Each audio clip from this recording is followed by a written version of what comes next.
Okay, blade lovers, welcome back to another fixed blade show. I saw this knife at White Mountain, of course, and like the lines, like the look and the profile, the fuller down the middle, all kinds of good stuff. The handle, I did see a blurb of it from the recent blade show in, I think, Atlanta, and the Artisan Rep. It is called the Wreckhart, W-R-E-C-K-H-A-R-T. I looked around. I cannot figure out where the name came from. I am told it is a Joe Flowers design, if I'm correct on that. If I'm not correct on that, please let me know. And we have got an interesting symbol right there, which could be Mr. Flowers' design. And it is from AR RPM 9. It has a interesting handle and blade ratio. It's a little longer in the handle. And as you can see, it is set up like a dagger with a fuller down the middle. We're going to put the Kydex sheath to the side for just a moment. Really neat look. A very bayonet, military sort of look to this knife. Got a pretty keen edge, I would say, not aggressive, more of your polished edge. Flat grind on the edge side and flat grind on the swedge, which is really symmetrical with the edge as far as my eyeballs can tell. Got a built-in little guard there. Plenty of handle, as I said, kind of a coffin handle to this guy with a lanyard hole. Nice black G10 handle. This is the only version I could find right now is all blacked out. However, I have seen some videos from Artisan where there is a, looks kind of like a wood grain handle or maybe a lighter micarta handle with a stonewashed or bead blasted blade. Not sure. All I know is kind of what I got in my hand here, and that this runs in the high 60s from White Mountain. Of course, you can get 10% off with your discount Old Sword. So I'm kind of liking the profile. It's slim, not too wide across the handle. It has a nice balance right about there, I would say. Actually, just a little bit behind that screw. And these look like T8s that you can take out. It is a flush finish of the handles to the tang of the blade. And we're going to get some measurements before we go much further, just so you got some perspective on what we're dealing with here. So I got 9 1/4 overall, and I've got a blade of, we're going to call that 4 1/2, close enough, and about a 4 1/4 inch cutting edge. Now, blade stock, since I'm set to millimeters, in millimeters, 3.1. And if we go to inches, 0.13 inches. And we have a contoured handle that at its widest is 0.58.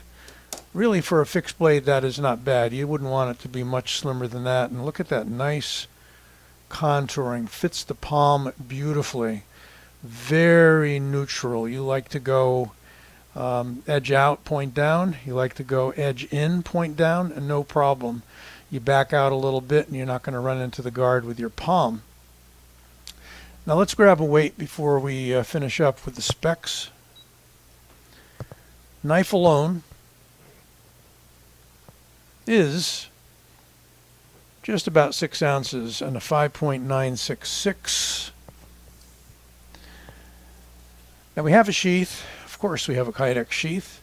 It's a pretty nice rigid Kydex sheath. It's got kind of Artisan's funky clip there instead of a tech lock. Of course, you can remove all of this stuff and go with an ulti clip if you wanted to, and it's set up to easily accommodate that. We've got 3 screws holding this piece of plastic on here. Interestingly, it's kind of cut out. You could almost slide that onto a belt, but it's not going to hold that well. And this thing's supposed to go over the belt and then hold. And it looks like there's 2 positions, so we can bring that down a notch so it doesn't ride too low. It rides a little higher. The problem I had, and really the only problem I had with the knife, is that it was locked in like a frickin' safe. I still can't thumb it off very easily. If I give it a real hard push, I can. It's one of the tightest Kydex sheaths. Believe me, you're not going to lose the knife. One of the tightest Kydex sheaths that I came across in a long time. See what's interesting about it? They put a reverse fuller, a welt, on the outside, kind of a neat cosmetic thing, to match the fuller on the knife, kind of the reverse of that. It's not necessary, it's just a cosmetic thing. But maybe it does allow for a little drainage of fluids or an airspace. Whatever it's doing, it's not helping the knife. And this could be, you know, a one-off issue. But let me show you a knife that I feel has a beautiful tension on the sheath. This is the Tamashii by Civivi. It's a Bob Trezzuola design. This sheath is just golden. I mean, it holds, it locks it in there, but you can easily thumb that off. And while we've got it out, we'll just take a look at them side by side for a compare. So the Wreckhart is a larger blade overall, blade and knife, slightly, by maybe close to, maybe I'd say 3/4 of an inch.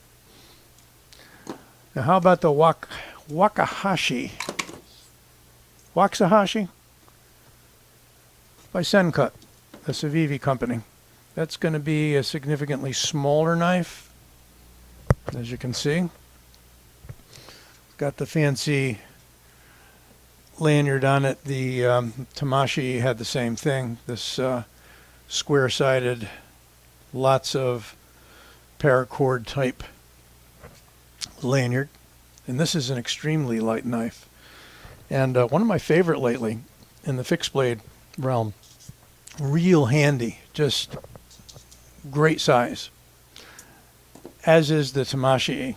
Love this knife. So let's put those guys back. And as far as the sheath problem goes, it's probably going to break in. If it doesn't, of course, it can be heated and some of that tension released a little bit. One thing that I did notice is that it isn't necessarily tight down here, but I'm getting some mild scratches on the black finish. I'm not sure what the black finish is. Couldn't find a lot on this knife, and I believe, other than them showing this at the show, I haven't seen anybody else with this knife or reviewing it. So perhaps I'm the first. It's always kind of cool. Heavier in the handle. You're not going to find a distal tapered tang, of course, on any non-custom knife, but it's nice when they do that because it lightens the handle a little bit and it shifts the balance a little bit more towards the blade. This is obviously very handle heavy.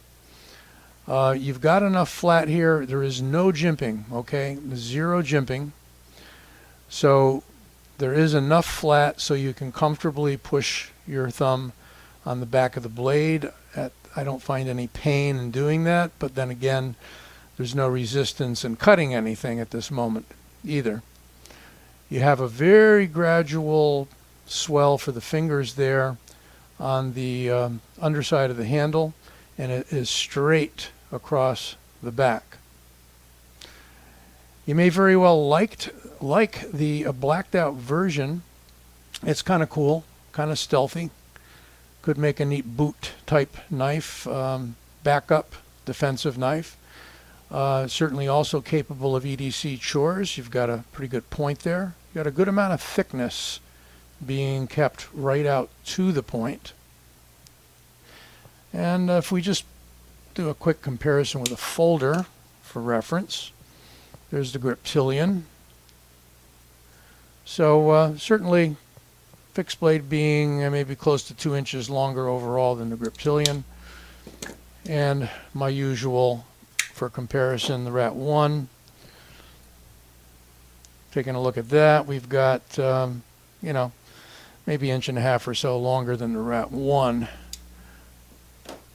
So yeah, it is, I would call it small to medium size fixed blade of a good size. You can hold it many different ways. It is very, again, comfortable in the hand. If you do get one, let me know if your sheath is as tight as this one. Hopefully not. And I've got basically, you know, a one-off kind of a sheath issue. But if it happens to one, there's a very good chance it's going to happen with others too. But it is a solid sheath, you know, not taking that away from it. It's a good thickness. Certainly holds it in well. And I'll work on adjusting it and see if we can get a little better tension on that sheath so that it's a little easier, at least to be able to thumb it off would be a good thing in the event you put it in your pocket. So there we have the Wreckhart by Artisan AR RPM 9. And as far as I know, a Joe Flowers design. If any of that is incorrect, I will make sure that I correct it in the notes. Hope you enjoyed this video. Don't forget to give it a like and subscribe. Be back soon.